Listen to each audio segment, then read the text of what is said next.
Hi everyone. I hope you are all doing very well. I do apologize that I haven't been seen for a week or two.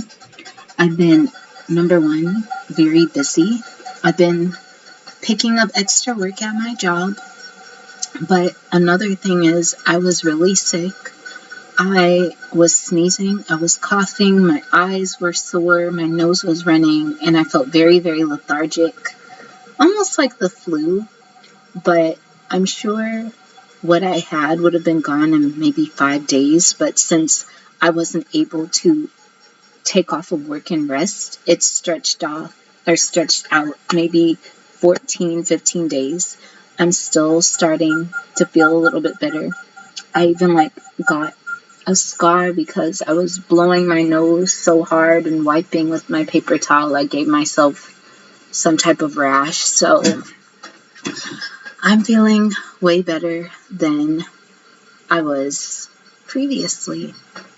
So since I've been so busy and so sick, I haven't really had the time to read anything. I've been doing my best to read, but it's like my brain isn't paying attention to the page.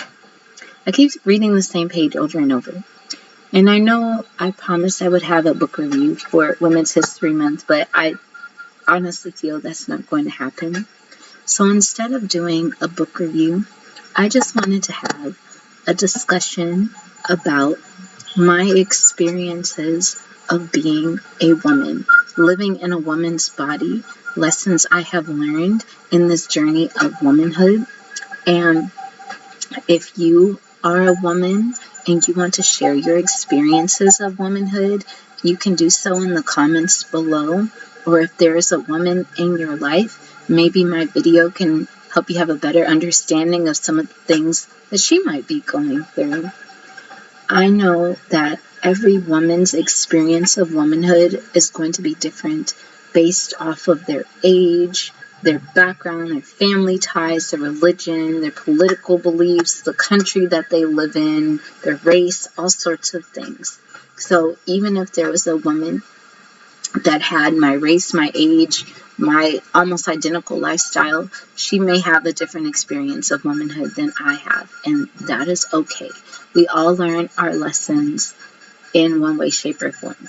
So, in this video, I'm going to be talking about some positive aspects that I have had growing up as a woman and some negative aspects that I have had growing up as a woman. I'm also going to share some of the stories of women in my life. I'm not going to mention their names or anything, but I'm going to share some of their stories as an example to, I guess, bring more clarity to my point, and also as an example because they help me learn the lessons that I know now just by observing them, watching them, listening to them. Some of the topics in here might be triggering, so I'm not going to say exactly what the triggering topic is. I will just say a bad thing and go on into the triggering topic. I'm going to alternate between the positive things, which is a good thing, and the negative aspects, which I will say a bad thing about. So if you hear a bad thing about, you can either fast forward or click off the video. I'm going to be alternating between both. So we're going to start right now. So my experience as a woman. This is who I am right now. I am a Black woman living in the state of Missouri in the United States of America. I'm 34 years old, college educated. I don't have any children. I am a heterosexual woman with no boyfriend or husband or fiance or partner or anything. This is where I am right now at this stage in my life. The woman that I am now and the woman that I was in the past or used to be in the past are like completely different people. We think with completely different minds. In the past, I identified myself more by my race than I did as a woman. And the reason is because a majority of my early life was centered around race, Black history. I was always either the only black person in my grade, or the one of 5 black people in my church, or I was just dealing with racism, or I was spending my time learning about black history. So black history, black power movements, those were an important part of my identity at the time. And most of my issues that I experienced as a child all the way up into my early to late 20s were centered around race. So I experienced racism at school, racism at church, race. I was called the N-word in church one time, for real. I don't know why my mother still kept us there. But anyway, I got run out of my neighborhood by some racist neighbors, and I experienced racism at my job. So a large part of my identity was race first, womanhood second. Also, I think it was that way because even when I was learning about womanhood and women's history, it was mostly secondary to me based off of how I was taught by those who were educating me. They didn't feel like womanhood was really a big deal, or anything related to women was really a big deal. It was just like, well, yeah, whatever they did, you know. I even saw this in the different movements that I was involved in that I'm not involved in anymore. Like the protests and different things. Nobody really cared if a woman got unalived. They're like, oh, we'll forget about that. We're focusing on this. Now, I did have women in my life that tried to tell me, and it was very few. It was like a handful of them. But I was so dense and immature at the time that I just let it go from one ear out of the other. They tried to tell me, but I didn't listen. And I wish I could go back in time and backhand myself. But we all have to learn eventually. So, most of my identity switched when I was like 25. No, I would even almost say 27, 28, 29. That's when it started really sinking in that I was a woman, which I know that sounds strange because I'm a female. I'm a female living in this body. So I should know I'm a woman if I'm going through this puberty and cycles and different things. But it really didn't register because at that time, I didn't have to think about it. I was only identifying by my race and womanhood second. The main reason the switch happened was because I started having issues from society just based off of me being a woman. And ever since then, my issues of living in a woman's body have gotten increasingly worse by the year. And I'm just saying that as from the bottom of my heart. I'm not even trying to exaggerate. The treatment I have had living in a woman's body has been almost equal or even worse than the ones I've experienced with racism. I know that's kind of a triggering topic, but personally, that's how I feel. When I compare both treatments, even though I was ran out of my neighborhood by some racists, the experiences I have had just being a black woman in general have been way worse than what I've experienced with racism. So, since we're going to start off on this note, we're going to start off on a good note. What I love about being a woman, what I've seen and observed. What I love about being a woman is no matter where I go, I can find a sisterhood. Now, I know on YouTube there'll be videos, people be like, oh, the worst people to be around. I don't even like hanging around women. Oh, these women aren't right. And just coming from other women. But on average, most of the women I have met, I have felt a sisterhood with. I could join a church. I could join a college. I could join an organization. And I will still be able to find a sisterhood no matter what age group I go to, I can find a sisterhood among women. I can get advice from an older woman, or I can get advice from a younger woman. Even if I don't know that person, we will find some type of common bond with one another. We will find some way to relate to one another. Even if there was some type of language barrier between women, we're going to find some way, shape, or form to communicate or connect with each other on some type of level. Whether it's we're mothers, or we're sisters, or we've gone through the same, abuse or something. There is some type of connection there. Most of the time when I haven't felt a sisterhood, ironically, is usually if it's over a guy. Whether it's we're competing for the same man, or I have a friend and their boyfriend wants to destroy our relationship, or something. There's always some type of man involved, or some type of trauma resulting from a man involved. But I've never honestly had a woman just hate me and there was no type of man in between that. Even if it wasn't romantic, if that makes any sense. But I like the sisterhood. I feel comfortable around women. I feel safer around women. I'm not saying all women are safe, but I feel safer. I don't know how else to say it.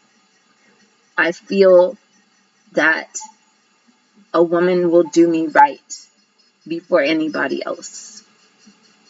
Even if she's giving me tough love, that's still a part of the sisterhood because we're all so different. And that's one thing I truly enjoy about womanhood. The bad thing that I have experienced growing up as a woman, and I'm going to try to go from bad to worse so I can build up. I'm not going to worse, bad, worse. Oh, this is horrible. I'm just going to go up to the level. So this one is bad, but it's mostly annoying. And I honestly believe that this will increase as I get older. I am the default. What do I mean I am the default?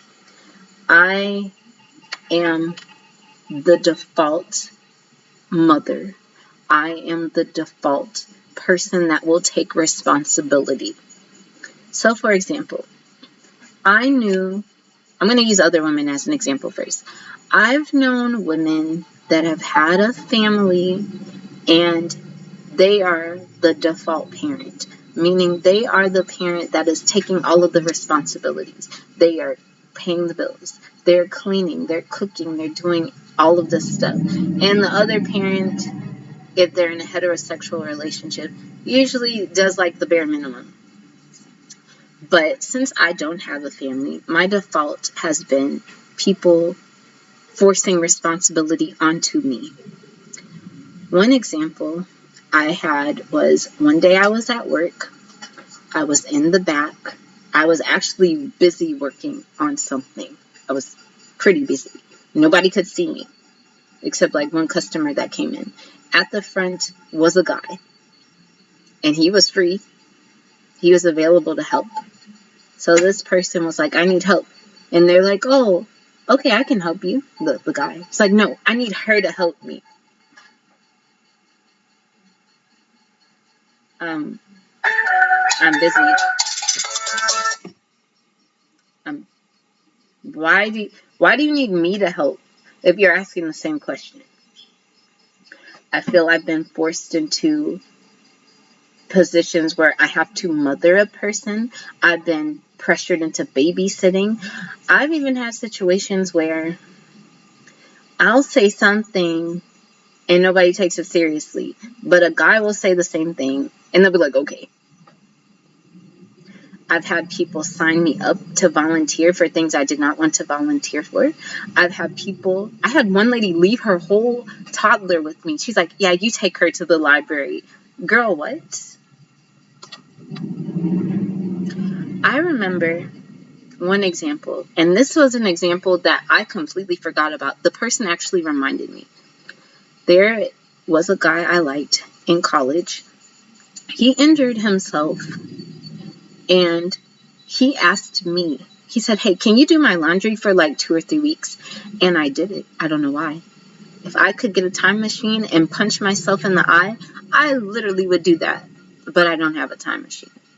So I completely forgot about this. And it occurred to me, Kiara, didn't that dude have a roommate? Why didn't his roommate do the laundry? His roommate was living with him. You lived on a completely different floor. Why do you have to do the laundry? Why? You're not the default. It's not your responsibility. There were other people around him. His guy friends could have done his laundry. But instead he wants to ask me. So I feel like it's just going to be more annoying as I get older. I would appreciate if they would ask me before they just assume. They assume I'm just going to clean this, or they assume I'm just going to do this, or this is my job to do that. But nobody asked. Nobody asked. So that's just an annoying thing. The good thing that I love about womanhood is I feel that anywhere I go, I can find wisdom from a woman. And I want to say I don't know if it was Judaism or I don't know which Abrahamic religion it was, but wisdom is personified as, I guess, a woman or female. It's a she. Most of the best advice I have gotten in my life has been from women. Whether this woman was young or whether she was older. Some of them would say it in a gentle way, and some of them would say it in a not so gentle way, but it was still wisdom at the end of the day. When a woman tells me something, when she's giving me advice, I know on average is coming from a genuine place in her heart based off of experience. And she's probably giving me the best wisdom that she can at the time. I've had to give advice to women to the best of my ability, knowing what I know at the time. Sometimes a woman will even give you wrong advice, but she's coming from a place of compassion and care because she sincerely believes it. A lot of women that I have met, what's really interesting is how sometimes we will say the same phrase and we will be in a different age bracket. I have had women in their 20s and women 60 and older say, I feel so stupid when they're talking about their problems, when they're expressing their vulnerability. They're like, I can't believe I did that, or he did that, or they did that. I just feel so stupid. I just feel so dumb. And if you're a woman that feels that way, I want to let you know, like, you're not dumb. We all learn at our own pace. I had to give advice to a woman recently. She was like 56 years old, like 56. And her ex was in his early 50s. But this man had been in prison since he was like 14, 15, 16 years old for unaliving somebody. And she dated him 2 or 3 years after he got out of prison in his 50s. So this man cheated on her and got with some other woman, and they were basically trolling her on social media. And she said, I just feel so dumb, like all of my friends have left. They're wondering why I would date a man like this, and I just feel so dumb. Am I dumb? But I didn't tell her she was dumb, because this woman had been married for a long time. She was married all the way up until her husband passed away several years ago. So essentially, she didn't have the experiences I had with dating out there. Like, I didn't have a husband in my 20s or teens. I got to experience dating all these different dudes. She was only dating one dude. So essentially, it's almost like throwing a teenager out there to date again in a completely new world because you only dated one man for like 30, 40 years. So no, you're not done. You just have a different level of experience. And even if you feel dumb, you still have wisdom in you to give advice to the best of your ability.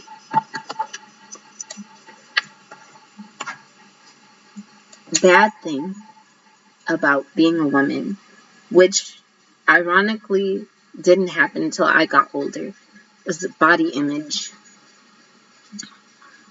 Now, as a child, my body image was mostly based off of like my skin and hair, teeth, and all of that.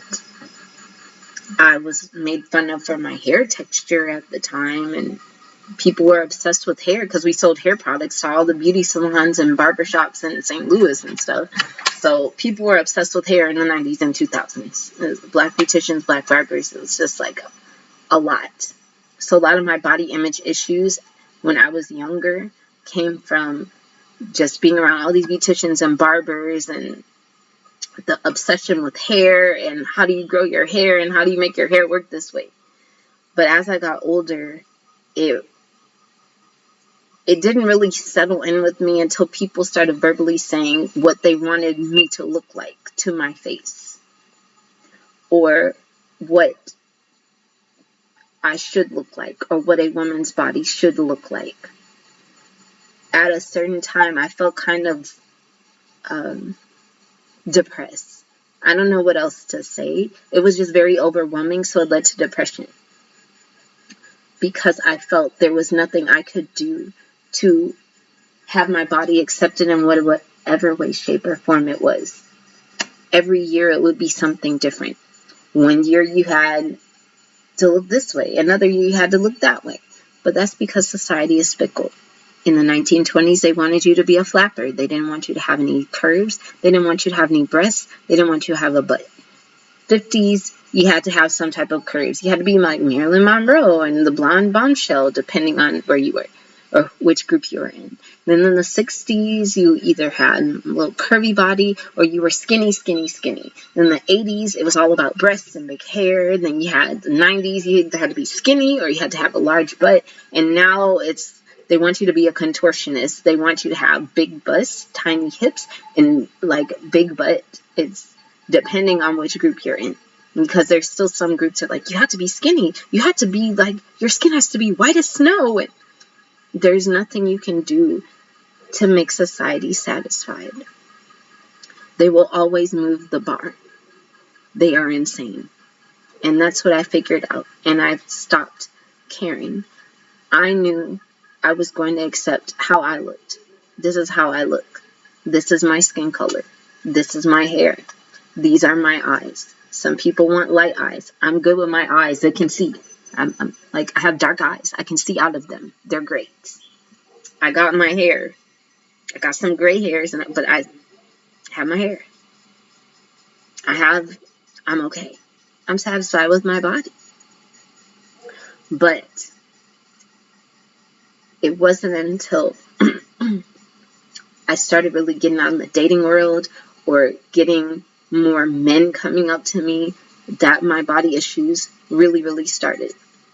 I never got any type of issues from women because women would be like, oh, you look so pretty. I was that tiny type of thing. But they never made it a big deal. Whereas I had a guy I was seeing or in a situationship at the time. And he's like, I'm tired of you eating these vegetables. I need you to eat grease so you can be fat. No, he didn't say that. He said thick. So I need you to be thick. And I was like, no. I mean, I'm going to eat my vegetables. I'm small. That might change when I have children, but I'm good. I had people wanting me to like grow my breasts larger or grow my butt larger. I had one guy tell me I had to flat iron my hair all of the time. I've had men come up to me and want me to be another race, and when they found out I was a black woman, walk away. I've had people want me to wear certain clothes, act a certain way. I'm just like, I can't satisfy you. Especially when it comes to aging, because I'm getting older.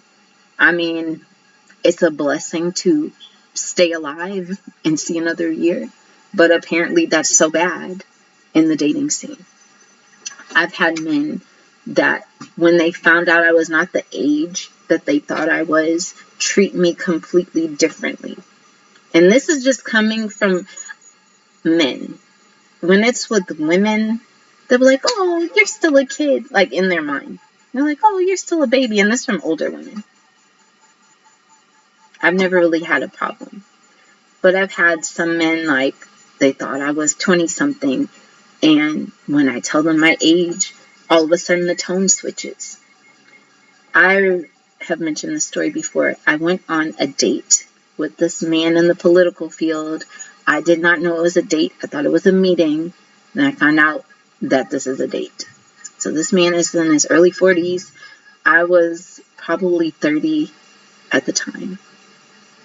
And he said, how old are you? And I either said 30 or 31. And he's like, oh. I was like, what? What's wrong? He said, oh, I thought you were 21 at the oldest.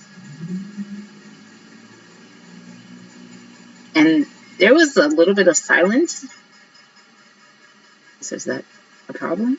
I wanted to say, is that a problem? I just said, oh, okay. I've had guys try to weaponize my age against me. Now I'm starting to have women weaponize my age against me. It's like half and half, because I'll be 35 this year. So I've had some people be like, well, you're 35. Well, I'm not 35 yet. You're 35. You don't have a person. There must be something wrong with you. Or don't wait too long, or your baby will have Down syndrome. I've had maybe 3 or 4 people say that to me. But then I've had some women like, well, I had my first baby at 42, and they're just fine. Oh, yeah, I had my first baby at like 40. So I feel the pressure now, more so of age than anything at this stage in my life, because it's like people hate you for being alive. I don't know what they want me to do. Do they want me to just die? Like, so when I reach 40, am I just supposed to spontaneously drop dead? Like, or I had another man in my life be like, your value decreases every year you get older. I had another man tell me when I was doing culinary, he's like, this is the smartest thing you've ever done in your life, because now you can cook and you can get a man with money. Rich men love women that can cook.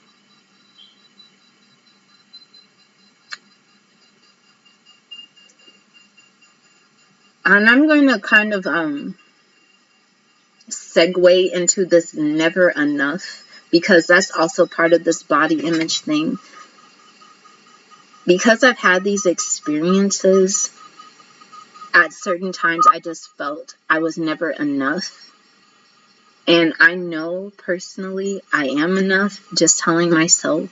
I've had women from the sisterhood tell me I was enough, and I would say the same to them. But sometimes when I'm talking to a guy, I feel like I'm never enough. Like if I have not reached this marker, then I'm just trash. Or I just toss her away. She's just useless. I sometimes, as a woman, don't feel like I'm an actual human, even though I know I'm a human. I know I'm living in a human body, but it's almost as if I'm just a joke. I don't know how to describe it. If I do something, it's not taken seriously. If I'm seen in some type of way, it's only as a subhuman or what you can use me for. It's just very depressing. And now at this point, I understand why women in history literally went insane. They literally died. They literally poisoned themselves or stuck their head in an oven. I get it now. I get how they got there now. Because in the past, I thought they were just crazy. I'm like, these women are crazy. But now that I've had that experience, I understand a little bit. And if you are a girl or a woman dealing with a body issue, I just say get some therapy and realize that society is never going to be satisfied. I meet a lot of women that are trying to gain weight and they don't even need to gain weight. They'll be like, what can I do to gain weight? Why are you gaining weight?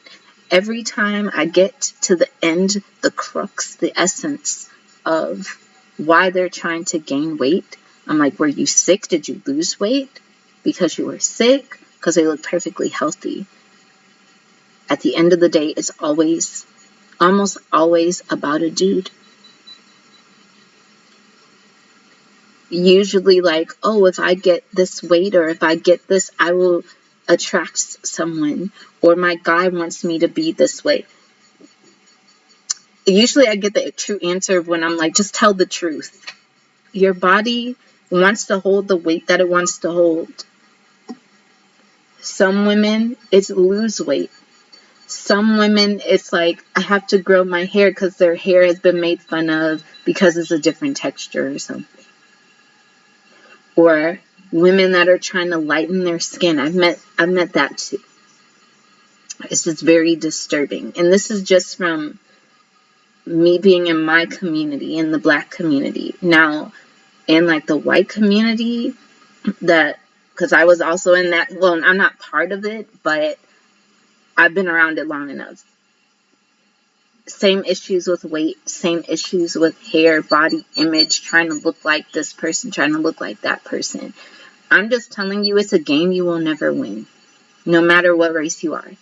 You will never be light enough. You will never be dark enough. Your hair won't be long enough because they will always push the bar. So you might as well just love yourself and save yourself from insanity. And when I say insanity, I truly mean that. Like, you will literally drive yourself insane trying to please these people who can look like anything that they want. They might want you to be a Coke bottle and they just over here looking like Ditto from Pokemon. No. The next thing I love about being a woman is the beauty and creativity of women. Everywhere I go, I see a beautiful woman. Even if the woman had something happen to her, like she's on the streets and she's strung out on something, I can still see a glimmer of what she was before. I can still see the beauty in her eyes, if that makes any sense. Women are so unique. They're so creative. Some of the most creative people I've seen just in person have been women. They'll create their own style. I've seen women with crowns. I've seen women with seashells and stuff in their locks, in their hair. I've seen women that have whole body tattoos and a buzz cut. They'll be sporty. They'll be wearing like tight clothes, belly shirts. I know a girl who, I guess you would consider her, I wouldn't even say plus size. I guess it would be like considered obese or plus size, but like she'll have her bra, her little crop top on, she'll have on her little short shorts and just all her belly out with her waist beads and her pretty hair, and she just walking confident. Then I've seen women that were tall, skinny, no curves, wearing just anything, and they're pretty too.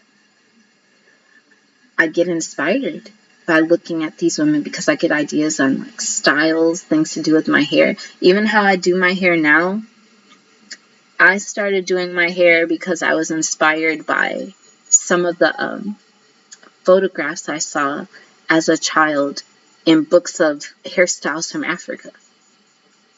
I was still learning how to do my hair. I was like 13 or 14 years old. And as I told you, we would go to all the beauty salons, all the barber shops in St. Louis. And what I really didn't like were these beauticians trying to make me flat iron my hair. Like, can I please brush your hair? Can I please brush your hair? But my mother wouldn't let them do anything to my hair. And my mother also did not perm my hair. Even though she sold perms and she had permed her hair, she never permed my hair at all. And she wouldn't let them touch it. They'd be like, you have good hair. I don't even know what the hell good hair was, but okay. But I didn't know what to do with my hair. I didn't want to get it flat ironed like that. But I didn't like combing it either. At the time, I was in a writing group for Black children, so I was more like Black Power movement. And I said, I want to like get to my African roots. So I had all of these different books of images from people from Africa, and I would see the women in different tribes, and they would have these tiny, tiny braids. And in my head, I was like, well, I'm tired of wearing my puff ball because I've been wearing it since I was 4, and now I'm in 10th grade and all of that. So they want me to flat iron my hair, so how do I make my hair stay down? And so that's how this style came to be, and I've basically been wearing this style ever since I was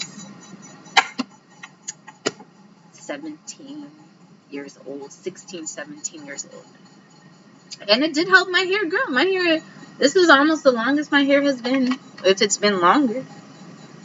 And I like it. I accept it. But I get so much inspiration from watching these different women and how they dress and how they interact with each other, what they do with their artwork, what they do with their music. They're just so creative. And it's almost like watching them gives me permission to be what I'm afraid to be. Because I might have it in the back of my mind, but I'll suppress it. But when I see another woman do that, it's inspiring, and it gives me subconscious permission to live that way. Like right now, I'm in a phase where I want to start playing with makeup. I don't wear makeup at all, but I think I'm gotten to the point where I'm like, I really want to experiment with that. It looks so much fun. It looks like art on your face. Like putting things in your hair. I haven't really done that. But I'm like, you know what? If I relocate, I'll start doing that. Because here people are like, you're copying off of so-and-so. Are you copying off? But I haven't put stuff in my hair because my braids will be so tiny. There's no little pretty thing to put in there. So maybe some ribbons or something. But yeah. I also think that seeing a beautiful woman everywhere, it's rare for me to see like a beautiful man. And this is no diss against men. I'm not calling men ugly. I'm just saying if there was a room full of beautiful women and there was one beautiful man, everybody would look at that man because it'd be like, when you see a beautiful man, you just like, oh my gosh. But I don't really see, no diss to the men in my city. Y'all have some fine bodies, but the face card, I hope you're actively working on that. But women, we have some beautiful women in this city. Everywhere I go, I'm just like, that girl is fly, that girl is fly, that girl is fly. And when a woman compliments me, that's like the biggest compliment ever. I mean, a guy can say something, but when a woman says it, I know it's true. I'm like, oh my God. That's so touching. So, next thing, and this is a bad thing, is 2 subjects that I'm going to combine into one because they go with one another. The bad experiences I have experienced as a woman are trust issues and danger.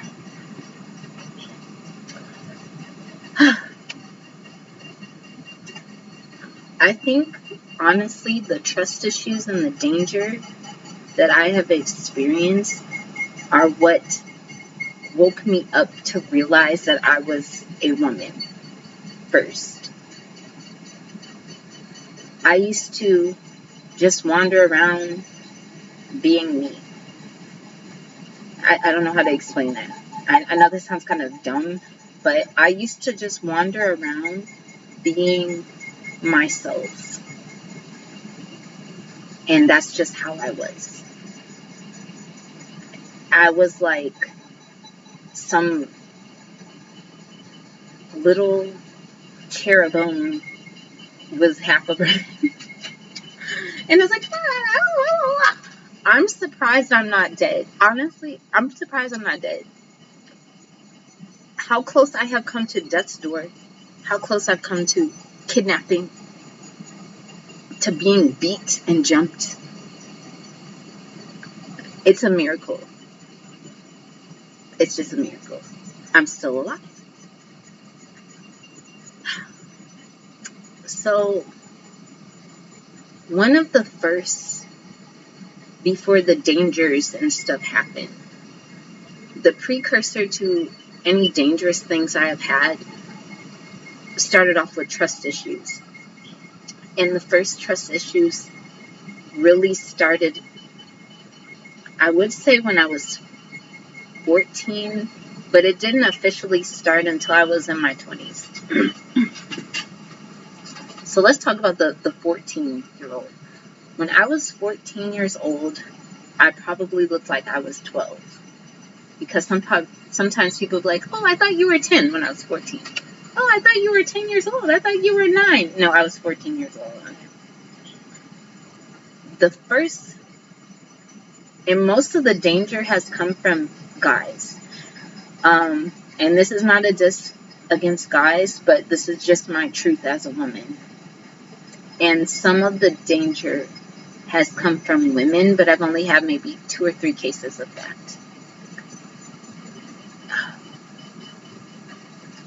I was 14 years old. I was at the Greyhound bus station. I don't know where I was going with my mother, or we had just come back. And this man walked up and he's like, how old are you? And I said, oh, I'm 14. And he's like, oh, now this dude must have been in his 20s. He's like, oh, you're 14? Oh, okay. You want to be in my music video? And I was like, why? Why? I don't know how he got away. I don't know if my mother got him away or if he just, I don't know what happened. Because I completely blanked out that part. And I don't know why I still remember it. I just thought it was so strange. You want me to be in your what music video? Then, when I was a teenager, I had a neighbor who was a registered offender of children. This was in St. Charles. And for some reason, everybody would keep their kids around him, even though they knew he was on the list. So he would follow me, and he would try to ask me questions. And I just felt very uncomfortable. It's maybe 12, 14, 15. And he would get upset that I wouldn't pay attention to him. Me and his wife had a big falling out. That was the one, she was the one that called the police on me. And I almost cursed out that police officer. But that's a whole different story. So this man, everybody knew he was following me or watching me, but nobody did anything. For real. Just a lack of protection as a girl, especially a black girl. But in my 20s, that's when the trust issues really, really, really became apparent. And that's when it kind of transpired into danger. For a while after these trust issues, I started becoming paranoid. And for a period of time, I was actually terrified of guys. I was afraid of almost all men. And it took me a while to get over that. But maybe for a year or two, I was just scared. I didn't want to deal with any guys at all.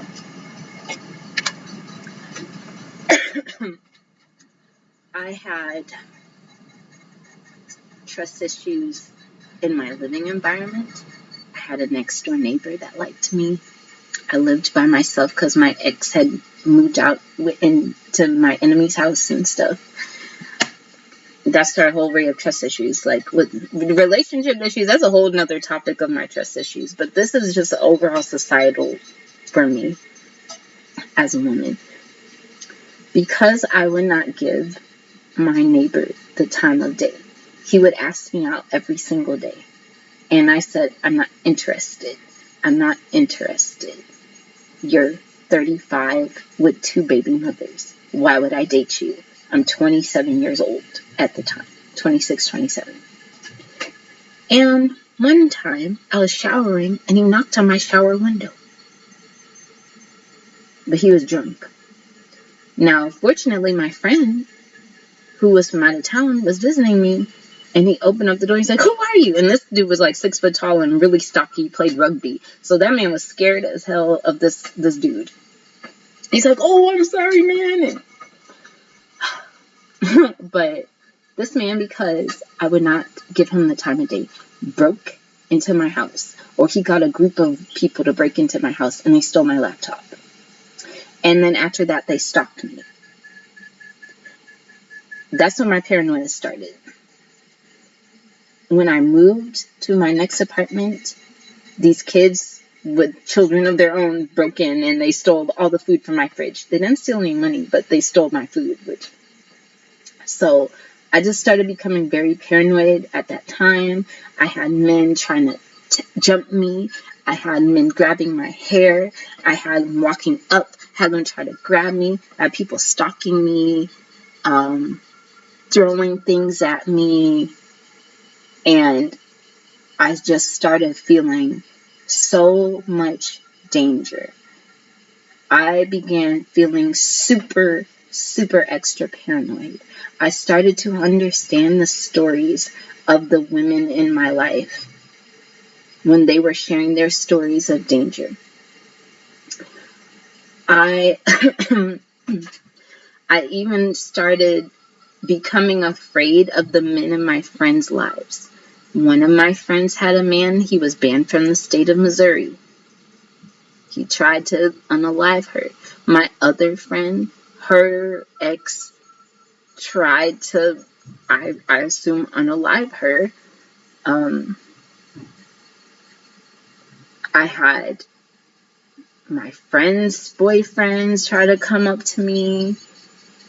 I had men that I thought were mentors try to come up to me. I've told this story before. I had a guy I had known since I was 9 years old, 9 or 10, and he was like in his late 20s, early 30s when I knew him. And when I was 22, he asked me out on a date and he said, "I've been waiting for you to grow up." And that only added to the sense of paranoia, because I'm like, I can't even trust you. I've known you most of my life. Even with employers that I had two or three of them try to like harass me in some way, shape, or form. Even like the nice guys, I stay away from them too. It's always a fear in the back of my mind that I will piss off the wrong dude and he'll just like unalive me, because I've had so many experiences where they've gotten in my face They've screamed in my face. They've thrown things in me. They try to push me into things or go off.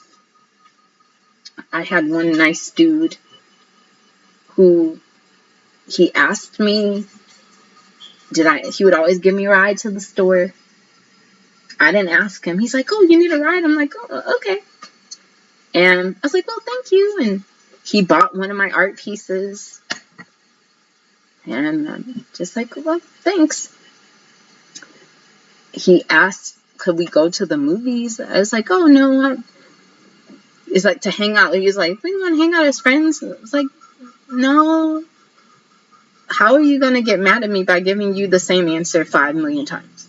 You asked me out like 5 different times, and I've said no 5 different times. It should just be your answer. But one day he went completely off. He called me. He was screaming at me. He's like, I don't understand, Kiara. I'm 30 and you're such and such and blah, blah, blah, and it should work, and you're single and I'm single. And I'm just like, what? Click. It is so scary. I'm more scared of the nice guys than I am a thug. Because at least with a thug, I know what I'm getting. With a nice guy, I don't know what. He could be so cool, and next thing you know, I'm in a dungeon. Next thing you know, I'm cooked as a burger, and he's feeding it to my family. I don't know. But I hate that I've gotten to this level as a woman. Like, my primary experience that I remember the most about womanhood has just been the danger I have felt living in my body.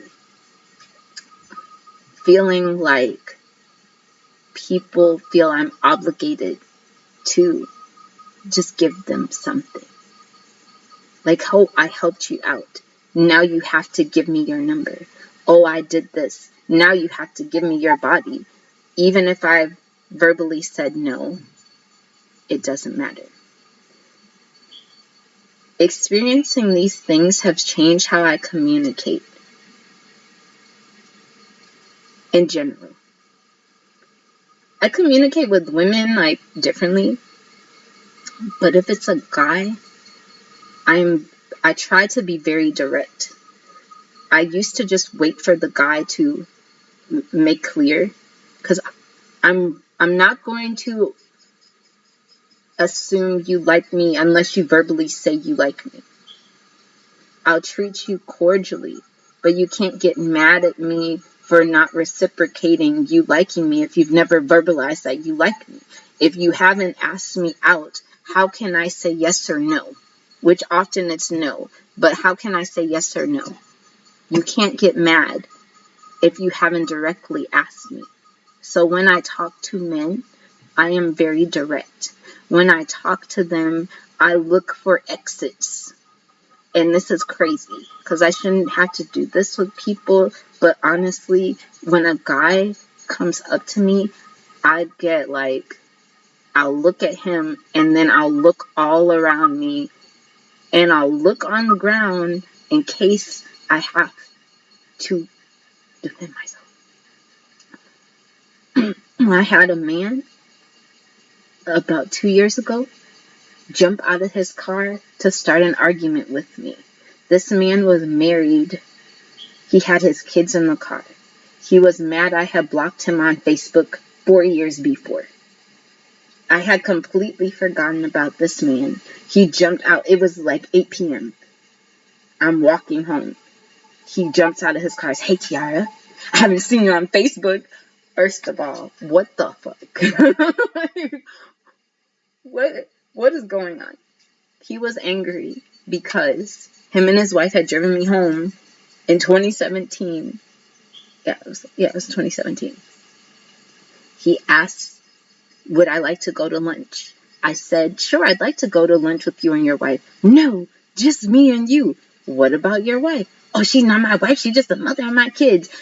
That's the stuff we have to deal with. When I explain this to people, they say I'm over-exaggerating. I feel kind of gaslit when I share these things, but I'm still going to continue to share them because people want to undermine the danger women will go through sometimes. They want to say that I'm exaggerating. They want to say, oh, it's just the guys that you talk to. I try to be very selective as a woman, because I know no matter what I do, living in this body, I will be criticized for that. That's why I've had to be so careful sometimes. That's why at this point in my life, I can't really judge a woman.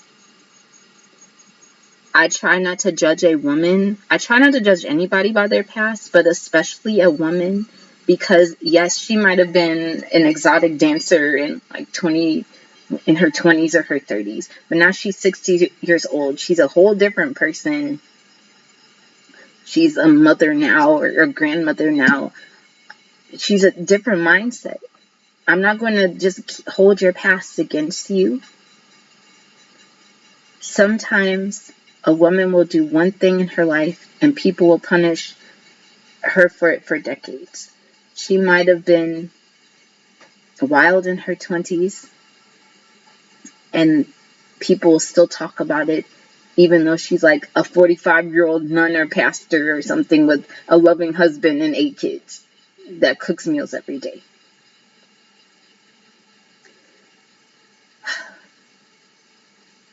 It's just very sad. That's why I'm very selective as a woman.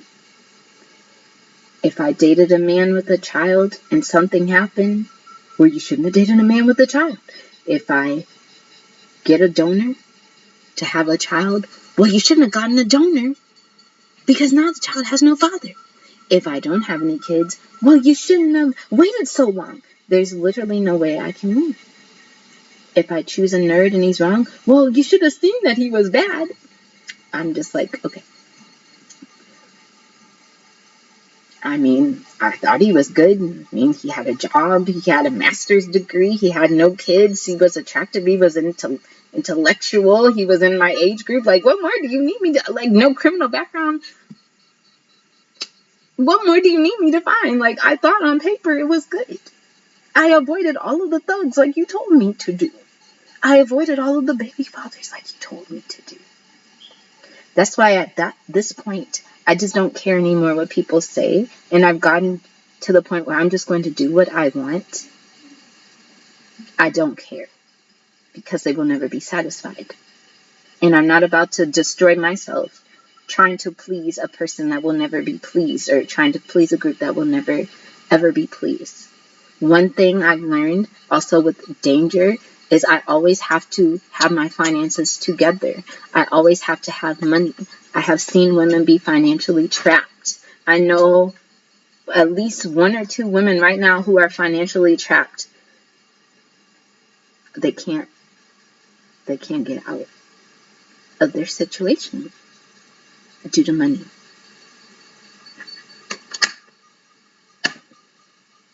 They don't have any funds coming in, or they're just starting to get funds coming in. One thing I've learned is I must always put myself first, my well-being first, living in a woman's body. Because you never know what situation you will end up in, because society is so fickle. You could be 50 years old and society was like, you're worthless. You're 50 years old. Like, nobody wants you now. Get out. You're invisible. And now you're broke because you didn't save anything. Or you didn't have any skill set. I've seen that happen. I've seen women, grown women, 40, 50, 60 years old, crying in their yards over cheating husbands. I've seen women screaming on buses because they're broke, or they can't get out of a situation.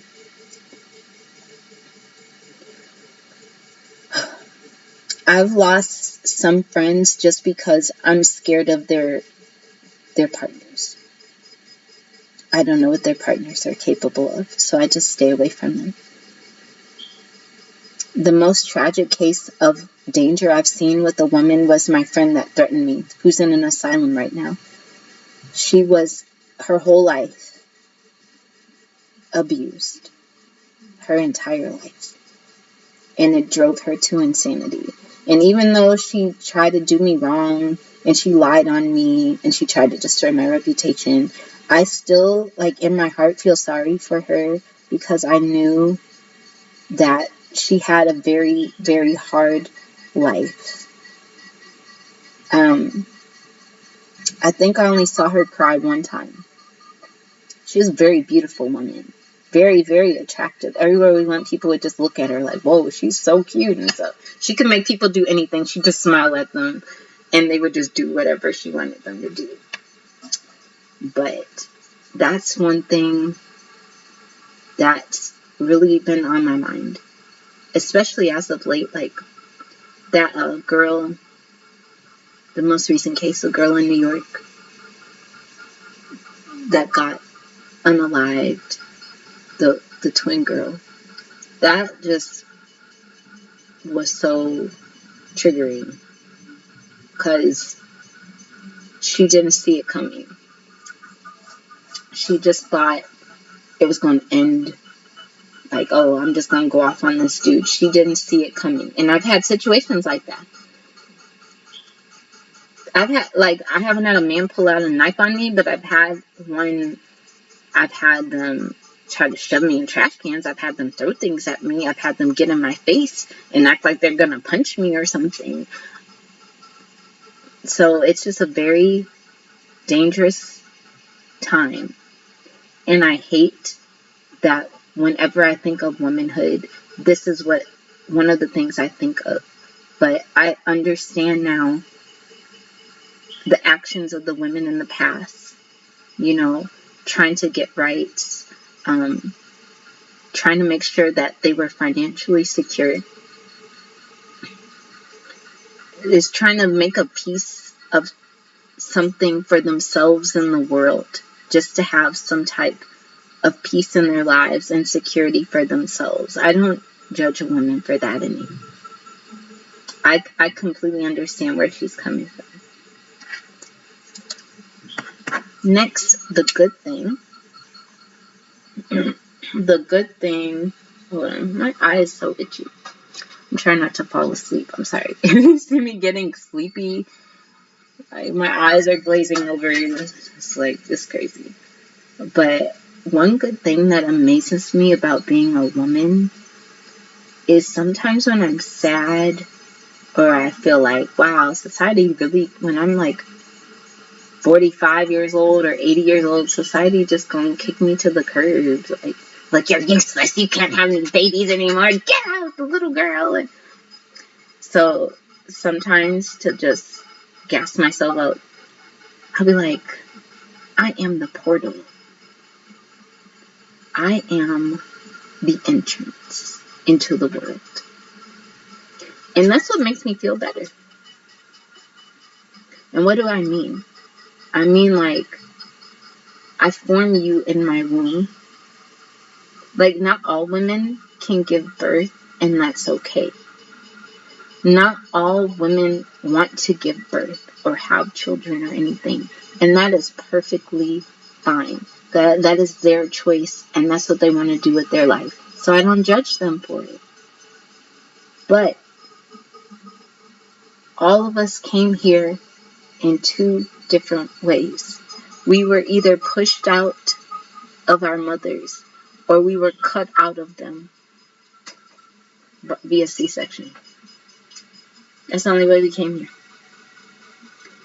That's the only way we were formed in the womb, and then we were either pushed out or we were cut out. We are only here. Usually, most of the times, we're only here through an act of mercy on the mother's part, unless she wasn't able to, like, in the pregnancy, like, because there are women that want to, but they can't because they're forced to, like, have the baby or something. But that's the only way for all of us to get here. That's what we all have in common. We form in her womb, and we're either pushed out or we're cut out. And if she decides, y'all ain't gonna be here anymore. If all the women decide, like, look, I'm done with all of you, the house is closed, goodbye. and there was no interference, all of us will be gone within a century, maybe 120 years or so at tops. We'd all be gone. The end of humanity. And whenever I feel powerless, I know that's kind of like morbid, but I think of that. I'm like, wow, my womb and the wombs of other women, even if they don't give birth to a child, even if they just create something with the energy of their womb, it creates everything around. It creates the life around. And I'm like, what life do I want to create? What do I want to see in the world? What do I want to form in my womb with my thoughts and my feelings and my emotions and my intentions to see in the world? What does the world need? I want more peace in the world, so I'm going to use my womb power to create more peace in the world. If I don't like it, I'm going to change it with my energy. And I have to remind myself of this a lot because there's so much hatred, especially like I'm just saying this as a Black woman, like living in a Black woman's body.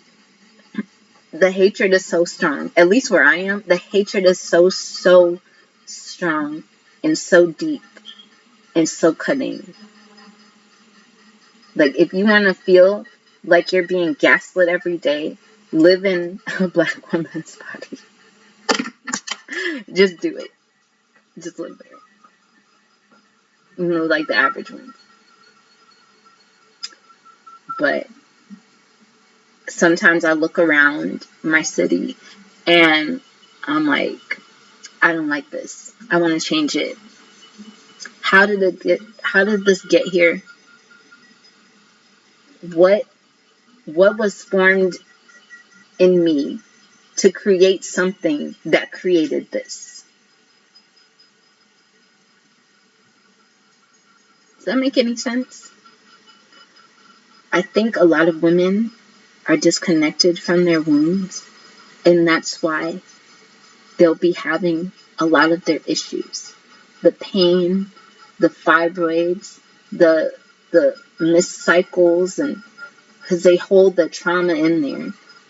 It's too much, and it forms into something. Or they're stressed, or they have the wrong person that they're consummating things with. Like they just think it's not a big deal. It's so powerful. The medical industry is like, I'm going to take that. I'm going to you have a fibroid. Let me take your entire uterus. But why? Like, she can shrink it. No, I want to take it. What are you going to do with it? It's none of your business. It's mine now. It's mine. You can't have it. It's a very powerful portal. We can bring in an entire demon, or we can bring in an entire angel. Like, for real.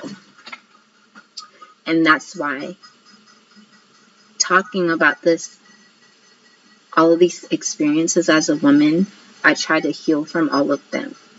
Because I don't want to replicate this with my own body. I'm trying not to hold on to bitterness and trauma because I don't want that to be passed on to the next generation. And even if I don't have children, I don't want it to come out through my creative endeavors. I don't want it to come out through my energy.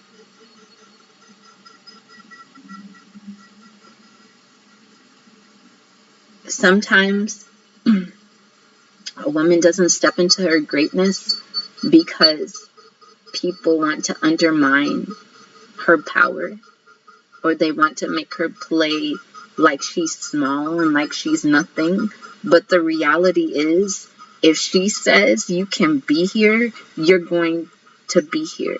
And if she says you're not going to be here, and she has like the free will to do that, you're not going to be here. And that is scary as hell. And I understand why they were scared of the Salem witch trial people, because I'd be scared too. Because she's cooking your food, she could poison you. You better treat... Hell has no fury like a woman scorned. Yeah. A woman will take barren things and create life out of nothing. A woman will take 3 ingredients and make a feast. She'll take trash and make it into fashionable clothing. It's incredible. That's what I think when I have to, like, tell myself, all of my life, I am valuable. That's why there's the mother, the maiden, and the crone. All of my life, I'm valuable. I'm the maiden, I'm the young girl. I'm the mother, I'm giving life. I'm the crone, I'm giving wisdom. And I can be all 3 at one time. All my life, you need me. And when I'm gone, you yearn for me. Even, and I read this, I don't know where I read this in an article, somewhere. They say a lot of dying people's words, especially if it's like soldiers dying on the battlefield, is mom, mama. They'll be calling for their mother, no matter what language it is. That's very powerful. We spend our entire lives trying to create the womb in the world. So that's how I feel, for real, about women's history and being a woman. And I'm sure 10 years from now or 15 years from now, I'll have more wisdom. It's just all that I know right now, that I know right now. When I become a mother, it's going to be something completely different. When I become a grandmother, it might be something completely different. I might use a completely different tone, or I might say less. Right now I'm talking so much, and then when I'm 60, it'll be like a 5-minute video. If we even have videos then. So, that's all I wanted to share with you, everyone. And I'll talk to you later. Bye-bye.